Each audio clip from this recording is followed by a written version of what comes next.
guys, Christian Bishop here. Hope you guys are having an absolutely fantastic day. All right, the start of the show today, something very unique and probably one of my favorite snakes. I don't know, I say this to all the snakes, I just want to keep them away from my face. These guys, this is a black-headed cat snake, Boiga nigriceps. Not a lot is out there regarding their keeping, but as you can see, this guy is absolutely flourishing. He looks small. Trust me, this little guy is, if not over a meter. Extremely slender snakes, and they are actually a rear-fanged, very mildly venomous snake. I actually wanted to take out one of our mangrove snakes, the Dendrophilia, for this video, and he gave me a good indication. He's not up for it today. He gave me pretty much a mouthful. I've never been chewed on by these guys, but I'm not going to risk it. But extremely, let's see if we can get focus in there. But basically, little bug-eye snakes. We're working with about 3 of these species in our facilities, but from the end of this year, beginning of next year, that will change. We are actually going into the Boigas on a lot bigger scale than we currently are. And yeah, I'm just loving these guys more than I should.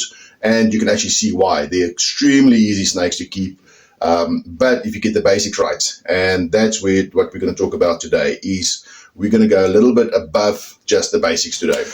Okay, guys, so for those of you that's been following us for quite a while, we've started with back to the basics, setting up simplistic heating, what heating methods you got to choose from, your different enclosures, different sizes, all of that. And one question that came up from one of our viewers actually gave us the idea for this talk. I've been thinking about it for a while, and when I was asked about it, I thought, you know what, let's look into this one. So thanks more for that one. And that is in the line of heating. So you can't just put an unregulated heat source because you've got outside fluctuations in your enclosures, and that plays a role on what needs to be controlled within the enclosure. So what's happening on a hot day, you've got a solid heat source without any regulation on there. The problem is, let's say it's running at 32 on a 25-degree environment in a normal room. Now we get a spike in a heat wave, and that goes to 30. What's going to happen now, this 30, 32 is going to go up to 37, 38, and that's enough to potentially kill a snake. A certain species is 100% certain death for that snake. Okay, and how do I control that? Okay, there's various models, but you basically need one of these. This is a thermostat. This is a little bit of an advanced one, but you get very more simplistic ones. And basically what it is, this is actually just one of my spare units, and we'll get to why I have spare units of these always in stock. But long and the short, you've got your control panel that you regulate your heat with, and then you've got the most important part, and this is where all of them, irrelevant of model, is going to have a probe. This is what is going to regulate my heat at the end of the day. So how this work, very simplistic. I adjust it on where I want my heat, and I adjust it within what range I want my heat. And this switches my heat source on and off according to what I've set it on. So I've got full control over my heat. A couple of things, especially why I use these DTC 120s. In my GTP cage, I've got, there's a little girl sleeping in the back there, I don't know if you can see her. I've got ceramic heat emitters, and I'm running a similar unit, but this one controls humidity and heat. This one controls lighting and heat. A little bit advanced, but once you get the hang of them, they are magic. They cycle your snakes on a daytime, nighttime temperature. With this one, I can actually adjust my daytime temperature, my nighttime temperature. So when I'm cycling green tree pythons, this is actually a must-have tool. This is a non-negotiable tool. And I can even regulate what time of the day I want, what humidity levels. It's a must-have. But you get the more simplistic ones. The STC 1000, I love the simple ones from Ultimate Exotics. I think they're 495 Rand. Also, plug and play. You basically connect your heat pad to a normal 2-point plug, and it actually, the unit comes with a plug, and you just plug it in, adjust it on the unit, and I use these on all my racking systems. It's set on the side here. Just going to see if I can maybe show you guys. So these ones with the red screens, those are the simple ones. The STCs, just as simple, they're pretty affordable. The only thing I don't like about the STC, and don't kill me for this, guys, is they can be complicated to wire if you're not actually clued up on how wiring works. These guys come pre-plugged and play. All you need to do is just take your positive and negative on your heat source, put it onto the plug, and off you go. And you can just adjust your temperatures according to that. Second question is, where do I put my probe? Okay, you want the probe where you want your heat source. So I need to get my probe as close to the heat source as possible where the snake will be laying.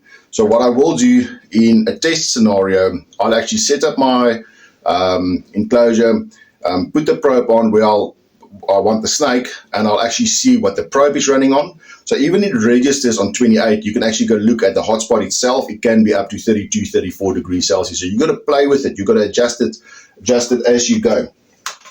And then this is another piece of vital equipment. So remember, guys, I said today is not going to be as basic. This is a little bit more advanced, but it is actually a must if you're keeping snakes.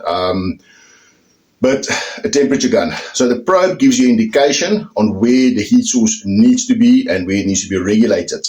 But then you need this to check and double check that your hot side, your cold side, your basking spots, everything runs within the perimeters that you are setting. And it takes you a day or two to fine tune the whole system to where it's running correctly. Always install your probe as close to the heat source as possible where the snake should be basking if he needs the heat for the hotspot. So for my boreals, I've got my ceramic heat emitter around the corner here, and just below the ceramic heat emitter on the side, within the same line where the GTP will perch, the green tree python will perch, I've got my probe there. So I know if that's running at 32, currently it's running at 30.6. Females on the cold side, the male at the bottom here is right underneath that heat emitter, which means I'm doing it 100% right. They are thermoregulating themselves. They can go up and down. They can go hot and cold as they want. Okay. But I double check everything with my heat gun. And I check that if I've adjusted this on 30.5, I'll actually scan the perch and see, well, it's running on 31. So that's as close as I'm going to get it. I'll actually adjust my thermostat so I can get the reading where I want the reading on the perch, for example. The same applies to heights, basking spots, everything. We're not going to discuss the different heat types and heat sources. You all know I'm a huge fan of ceramic heat emitters, but on my racking systems, I'm using heat tape for belly heat because I can't get a ceramic heat emitter in here because otherwise I'm not going to be able to pull it in and out. That is the main thing, but we've now taken it a step further. So for those of you that don't know, I'm in the safari industry, so I'm not always at home, and sometimes it's not funny for me to be away for a week or 2 or 3, and I've got people assisting me at the facilities. What we've done now, we've actually taken it a step further. We've actually gone Wi-Fi. So with this unit, it's still in the box. I'm going to be setting it up on our GTP units today, and we're also going to do one on the incubator. This runs on Wi-Fi. I can sit anywhere in the world. As long as I've got cell phone reception, I can check on my temperatures and I can adjust them accordingly. So I can sit on a month away from the facility. I can sit anywhere in the world and I can actually adjust this unit to where I need to. So if I see I need to start cycling my snakes, but I'm not at the facility and I've got advanced computers, I don't want people pushing buttons, I can sit on my cell phone anywhere in the world and I can adjust it. So I'll keep you guys posted on how this is going. And this is actually, let's say, pretty affordable. If this works out, we should be importing quite a few of these units for the market in South Africa. But when I say expensive, we're probably going to be looking at about 1,200, 1,500 Rand for these units. So I'll keep you guys posted on how that goes. We're actually going all automated with cameras, with motion sensors, so I can keep an eye on when locks are occurring with night vision, everything. So it just makes life simpler. So we're actually investing a lot on, let's call it, remote surveillance and remote control on our facilities from there. Okay. So guys, that's basically it. Don't overcomplicate it. Get yourself a thermostat within your budget, but do not go the cheap route. When I say the cheap route, I know I'm probably going to get crucifixed for this, but you get these small white ones, those 170 Rand ones. I've had 2 of them. I got an enclosure with them, so I didn't really have a choice. I thought, you know what, I'll run with it and see which way it goes. Both failed within a year. The problem is it will always fail when you're not at home. So run a reliable unit. And I found these simple ones from Ultimate Exotics to be probably the most simplistic, easiest setup thermostats on the market. You can adjust them that they within 0.1 degree, or you can adjust that the variant on the degrees are within 2 or 3 degrees, which is on and off on your heat source. Or the next step will be the DTC range that regulates your nighttime, daytimes, especially your tropical species if you're planning on breeding them. And then obviously you can go all out and do smart digital. That's the route we're going now. It's going to be a little bit of a test phase for us, but I think we're ready, and we're in that process where I like to be in control of everything at the facilities, and that just puts me in more control when we have a power outage or when I have a temperature fluctuation or drop. Ceramic heat emitter went, and the only way I'm going to find out is if I look at my phone. You can actually adjust the thing. If it goes with outside the perimeter you've suggested, it actually sends you a message to attend to it immediately. And I can actually get someone to the facility and listen here, just have a look at that heat emitter. It might have blown, or there's a power outage. Just make sure that the backup inverter is running its course and the battery levels are fine. So that's basically it. But if there's anything I missed, let me know in the comments. Because sometimes I do some of these lectures, I do prepare some of them I just wing it.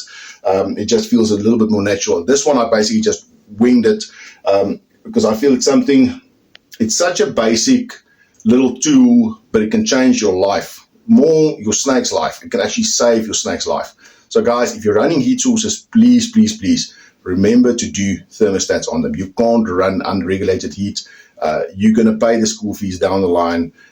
So let me help you on that one. Don't pay your school fees. Get a thermostat and run the system, and you'll actually have more success on your reptiles and on your breeding down the line.